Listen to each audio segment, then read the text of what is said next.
Assalamualaikum warahmatullahi wabarakatuh. Terima kasih kepada sahabat-sahabat semua yang telah menyaksikan video saya.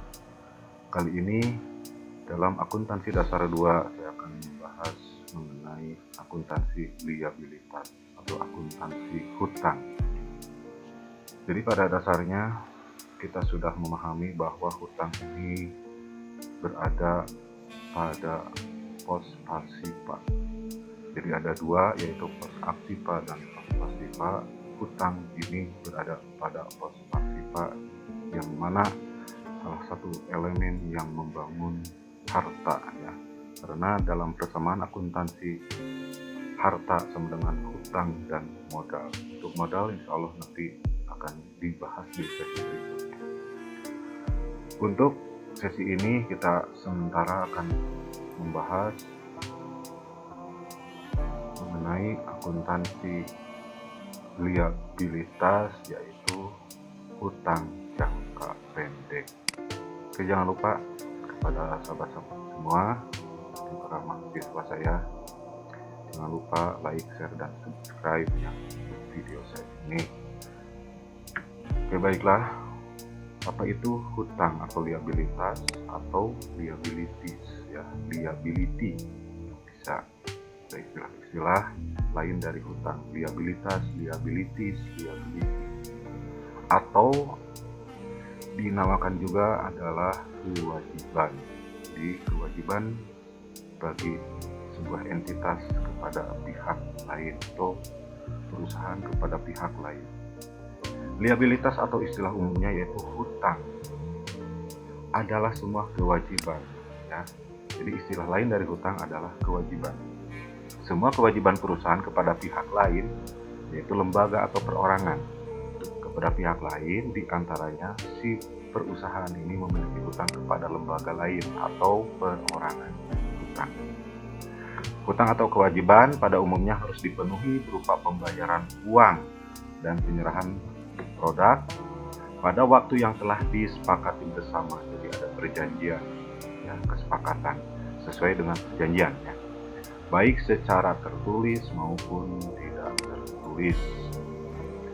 Hutang dalam akuntansi dianggap sebagai pengorbanan ekonomis yang bertujuan untuk kepentingan masa depan ya.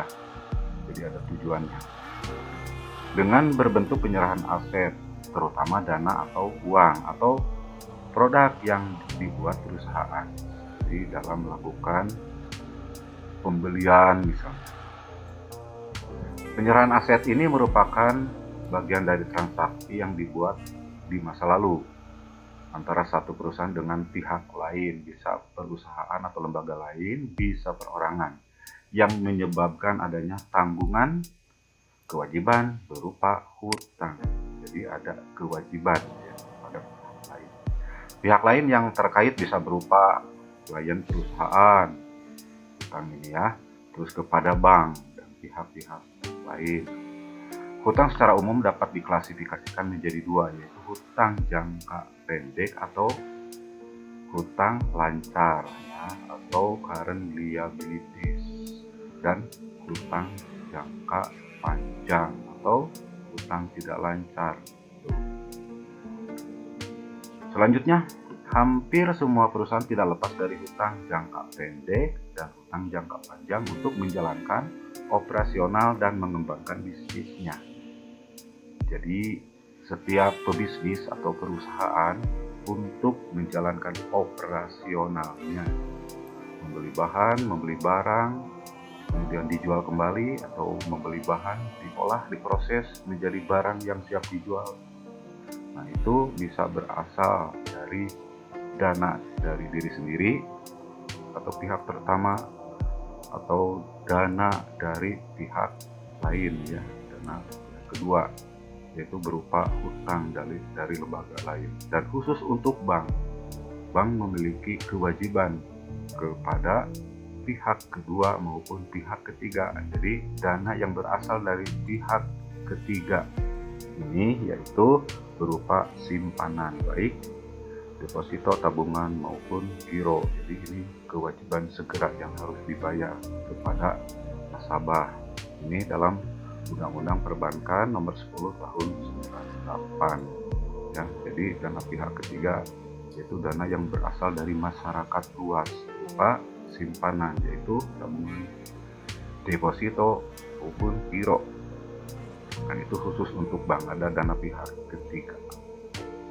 Setiap hutang baik jangka pendek maupun jangka panjang memiliki peran penting dan manfaat bagi perusahaan. Ya, seperti bank juga. Bank yang merupakan perusahaan jasa di bidang keuangan ini memerlukan atau membutuhkan dananya bisa diperoleh dari pihak kedua, yaitu lembaga lain hutang ini, atau berasal dari masyarakat luas berupa simpanan. Oke, baiklah, apa itu hutang jangka pendek atau hutang lancar?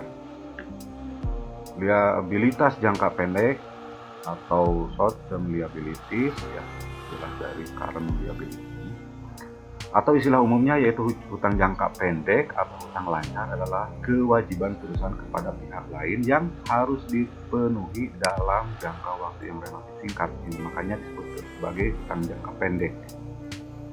Biasanya berjangka waktu kurang dari 1 tahun. Jadi berapa hari, berapa minggu, atau berapa bulan sampai dengan setahun, ya, 12 bulan. Itu dinamakan dengan liabilitas jangka pendek, tidak lebih dari 1 tahun.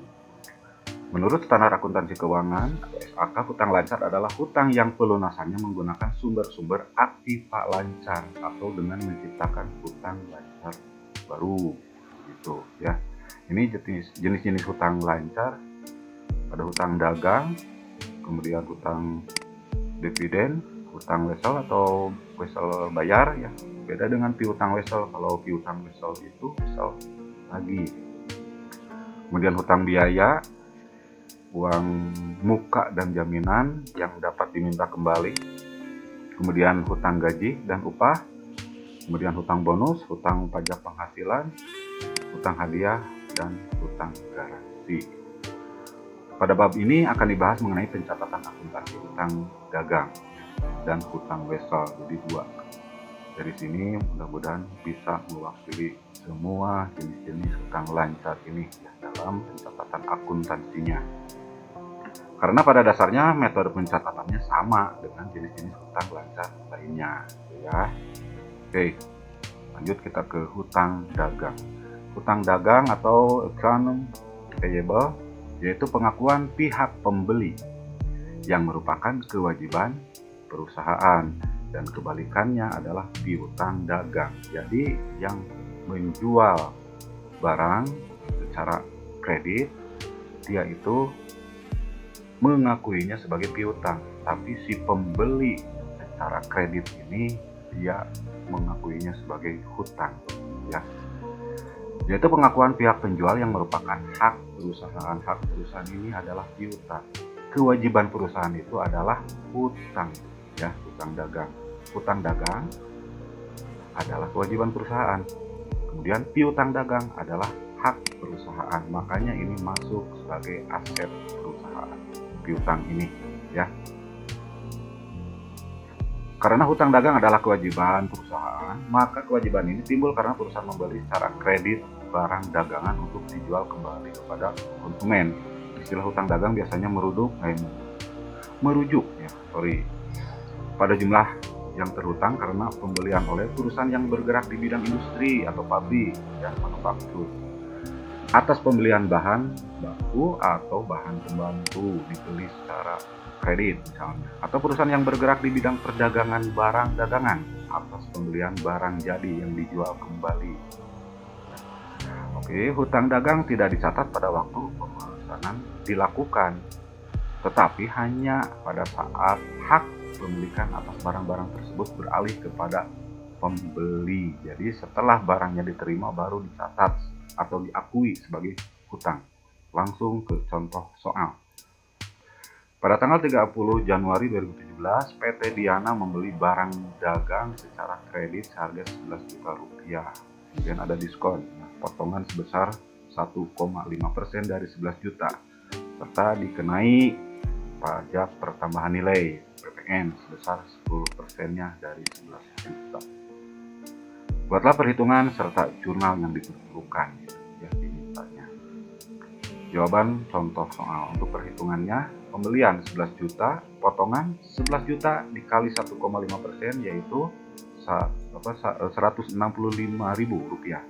PPN-nya 11 juta dikali 10%, 1.100.000. Kemudian ini totalnya, hutang dagangnya sebesar 11.935.000 rupiah, yang ini dicatatnya sebagai hutang dagang dan ini termasuk potongan atau diskon dan sekaligus PPN, jadi dicatatnya sebagai hutang dagang. Maka di pembelian ini debitnya adalah 11.935.000, kemudian hutang dagangnya dikredit 11.935.000 rupiah, gitu ya. Dapat dipahami ini untuk jurnal umumnya. Silakan untuk mahasiswa-mahasiswa saya untuk mengerjakan latihan 13 di modul yang telah saya bagikan. Baiklah, itu saja mungkin untuk sesi pertama ini ya, untuk hutang lancar. Mengenai piutang dagang, di sesi berikutnya itu hutang wesel yang akan kita bahas pada kesempatan berikutnya. Terima kasih telah menyaksikan video saya.